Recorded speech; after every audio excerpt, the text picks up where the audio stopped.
All right, so today, Tuesday, happy Valentine's Day, we are going to continue on with section 6.3. Yesterday in the notes, we only talked about one way of writing a vector, and that was component form. And today we're going to look at two other forms. We've got component form, which has pointy brackets, looks something, like -3, 5 with pointy brackets. That has an x component and a y component. The x component is negative, so we'd be going to the left. The y component's positive, so we'd be going up. There's another form called linear combination of I and j. Really, it's all you do is you take off the pointy brackets and you take the x component, -3, and you write an I next to it, and then this is a +5, so it'd be a +5, and then you write a J next to that. So there's no more pointy brackets. It's just has the numbers with I's and J's. Now, I is a vector, and J is a vector. They're both unit vectors with magnitude 1. But you don't really need to get into all that detail. And to be honest, I would personally never choose to put it in this form. I don't really have a good reason. I don't know. I just like component form better. But the book will start with it in this I and J form. So if you want to put it in component form, that's great. And then the other form is trig form. And here's what that's going to look like. It's going to be where you're going to put the magnitude of the vector out in front. And then you're going to have cosine of a direction angle, and then there'll be an I, plus sine with the same angle, and then j, parentheses. So that looks a little weird now. We'll get into that in a little bit, but that's what trig form looks like. So here's just another example of how to convert from component form into I and j form. I'm going to switch it up. I'm going to do I'll do -3, -7. So all you do is you drop the pointy brackets. We've got a -3, put an I on it. And then this is a -7, so it'll be -7, and then put a J on it. That's it. That's all you got to do. Don't make it harder than it needs to be. Okay, so now we're going to write this vector as a linear combination of I and j. And as of right now, it's not even a vector. This is the initial point, and this is the terminal point. So if you remember back at the notes from yesterday, in order to write it in component form, you have to do x2 minus x1, comma, y2 minus y1. So I'm going to put it in component form first. Again, this is component form.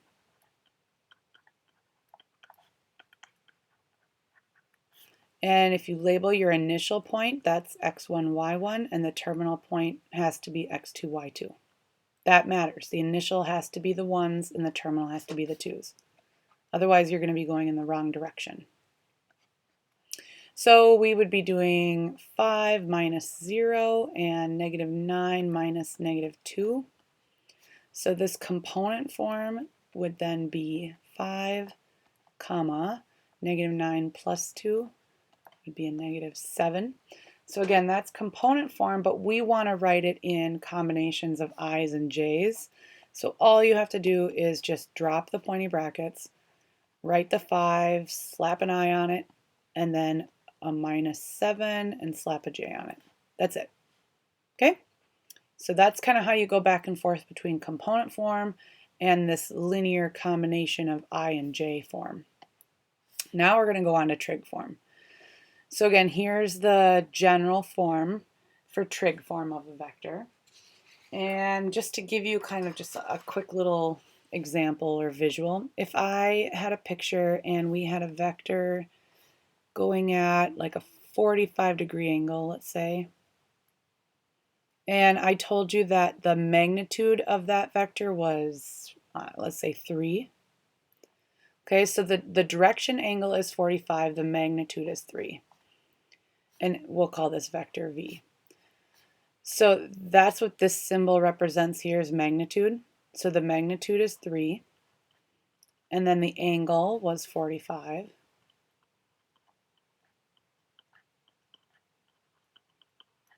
And it's the same angle, 45, with then a j. That's it. That's trig form. Now, it kind of makes it look like it's more complicated, but I actually like it. I think it's one of the best forms because it's very clear the magnitude and the direction. So, and that's exactly what a vector is all about. So I know what angle to go in and I know how far to go that way. Okay, now finding the direction angle though, you have to be, you know, a little careful. Draw a picture. I know some people just refuse to draw pictures, but it's really going to help you if you do. So let's practice a couple finding the direction angles, and then we'll build into getting more practice with trig form. Okay, so if this is the vector that's given to you, and it's in i's and j's. If for some reason you don't like that, you can put it in component form. It would be 3 comma negative 4. I'm going to graph that on here. So that means I'm going 3 to the right and 4 down.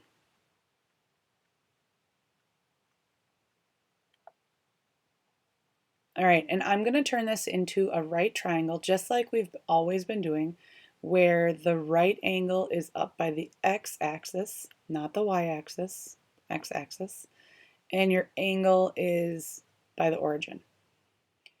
Now, our goal is to find that angle. Well, I had to go to the right 3 and I had to go down 4.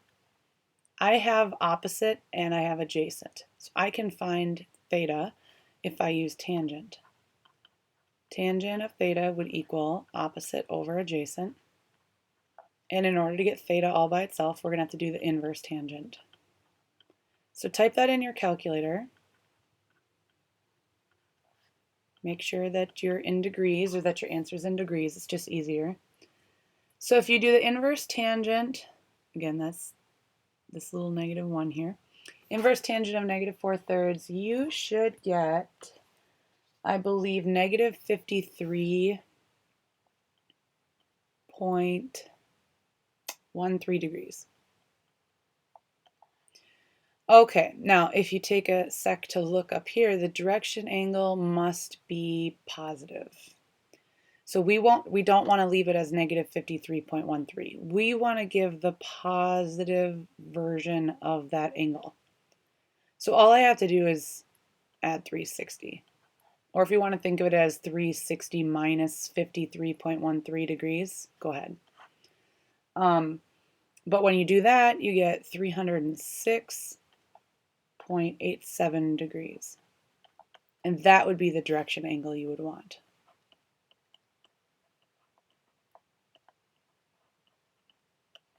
So it helps if you draw a picture, because if you just are using your calculator, you might get a negative angle. And if you don't know what quadrant you're in, you're not going to know whether you should add 360 or add 180 or subtract from 180. So just trust me and draw a picture. Okay, let's look at this one. Again, if you would rather have it in component form, it would be -3 comma 3. So that means that we're going to be going 3 to the left, 3 up.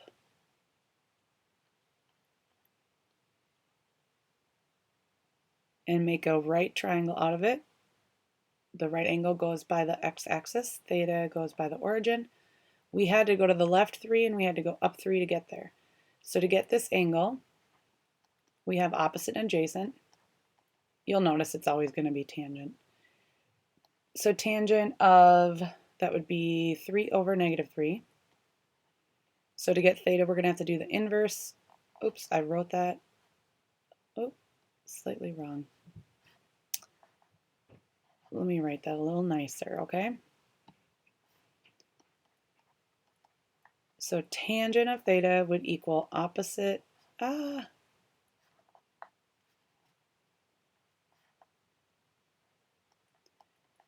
opposite over adjacent. So to get theta, we're going to do the inverse tangent of 3 over negative 3. When you type that in your calculator, you will get negative 45 degrees. So we're getting a negative angle again, but do you see how this time we're in the second quadrant, whereas the first problem we were in the fourth quadrant? So now we need to figure out, well, we're not going to add 360 this time. We want the positive angle, and we always start from the positive x-axis. So do you see how if I go all the way, that's 180, but if I subtract off 45, I'll get this red angle here. So 180 minus 45, the correct angle that I want is 135.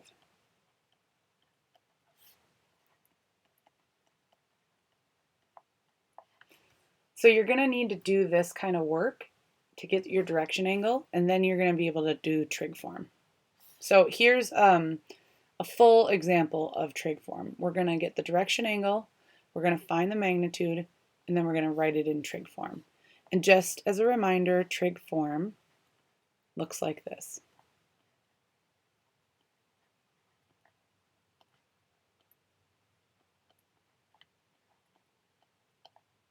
And this is on your unit circle sheet.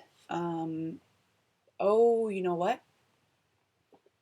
It is not on your unit circle sheet because I haven't printed off a new extended version of the unit circle yet. That will be coming. You'll get that on Thursday.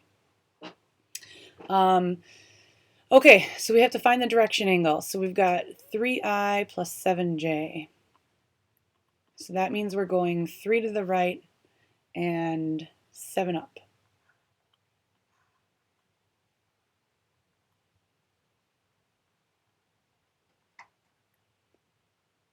And form a right triangle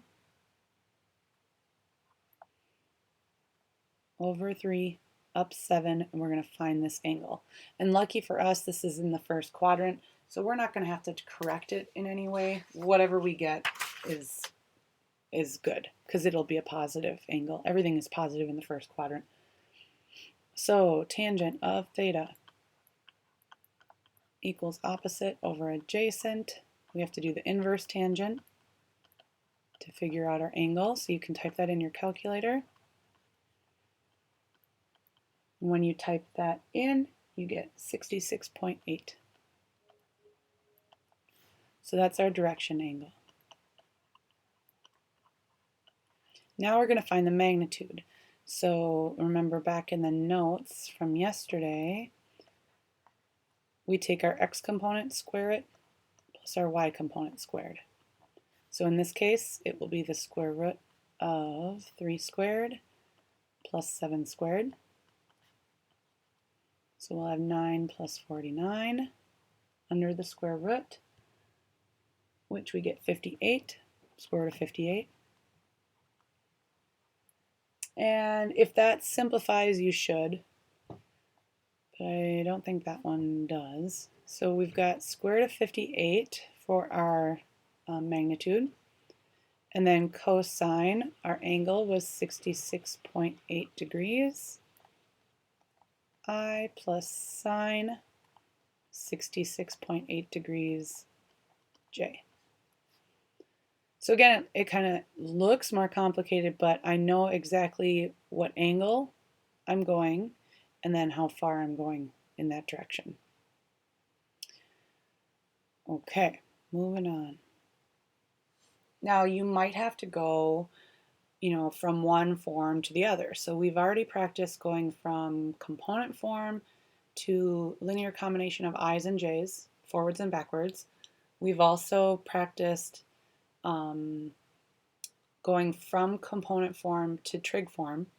So now we're going to do backwards, trig form back to component form. So in this example, I've got trig form already here for you, and we're going to switch it back into component form. Well, if your angle is on your unit circle, you should use your unit circle to figure out what cosine of that angle is and what sine of that angle is. If it was not on your unit circle, then you could use your calculator. But for this problem, 135 degrees is on there. So we're going to go to 135 degrees. What is the value of cosine there? It's negative radical 2 over 2. And then again, at 135 degrees, what's the value of sine? It's positive radical 2 over 2. And now all we need to do is distribute the 8 through. So when you distribute the 8, you're going to have negative 8 radical 2 over 2 I plus 8 radical 2 over 2j. And you can simplify that even farther. So negative 8 over 2 will simplify to negative 4 radical 2 I. And then this will be a positive 4 radical 2j. Now that's still in that combination of I and j form. If I want it in component form, I'm going to put the pointy brackets, and there will not be a plus sign, it will be a comma. And there will not be any i's and j's anymore. So pointy brackets with a comma in between, no more i's and j's. That's component form. Now you might be asked, what was the magnitude of vector u? Well, you know, when back in the day yesterday when we had component form, we could find magnitude using our formula, so we could do that. That's where you do the square root, and then you take the x component squared plus the y component squared. But really, why do that? Because that's kind of the whole reason why trig form is nice. Look back at this trig form. What was the magnitude? It's staring you right in the face. The magnitude was 8. You don't need to go through all that work if it was in trig form. And what was the direction angle? The direction angle was 135 degrees. You can easily see it. And if you have to draw a sketch, well, you know, just get it approximately. So 135 degrees, right about there. And we have a magnitude of 8. So that would be we can put the angle in there. That would be a quick little sketch. Okay. I'm going to skip this page actually, and I'm going to go to, oops, I accidentally opened something. I'm going to go to this page. We're going to do an example of how to find a resultant vector. If you remember in the notes yesterday when we were adding two vectors and we did the tip to tail method, on that slide we were talking about how when you add vectors it's called the resultant. So if you're ever told to find the resultant, you're just adding vectors.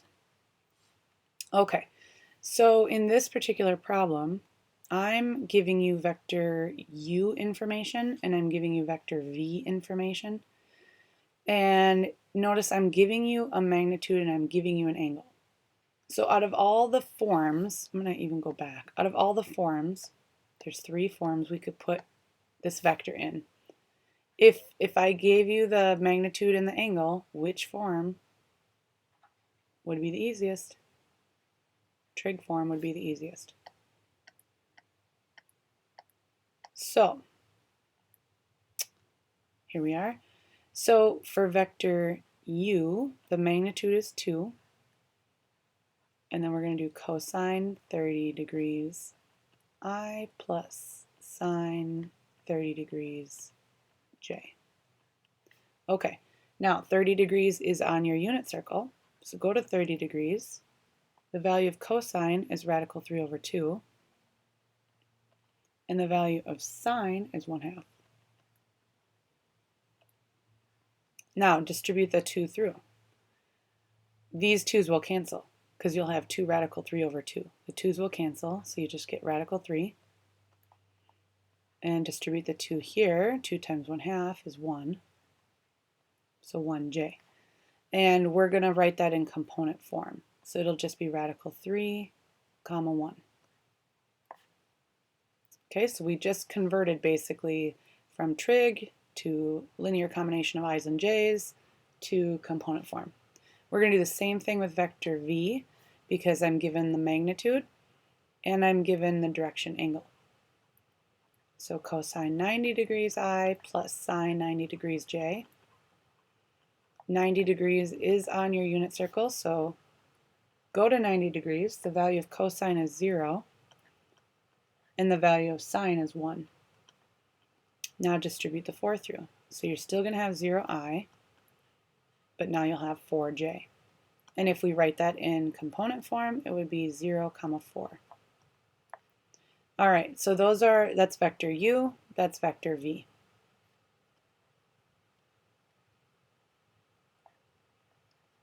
All right, so now we're going to add the two vectors together. So you're just going to add the x components together. So radical 3 plus 0 is still radical 3, comma, and then now we're going to add the y components together. 1 plus 4. And we get 5. That's it. That's your resultant.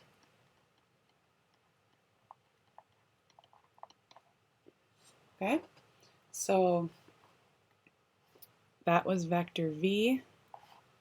This was vector U.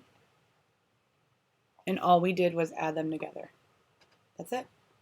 Okay, so we're going to stop there. And I will see you on Thursday because tomorrow is an odd block day, so we don't have class. All right, thanks.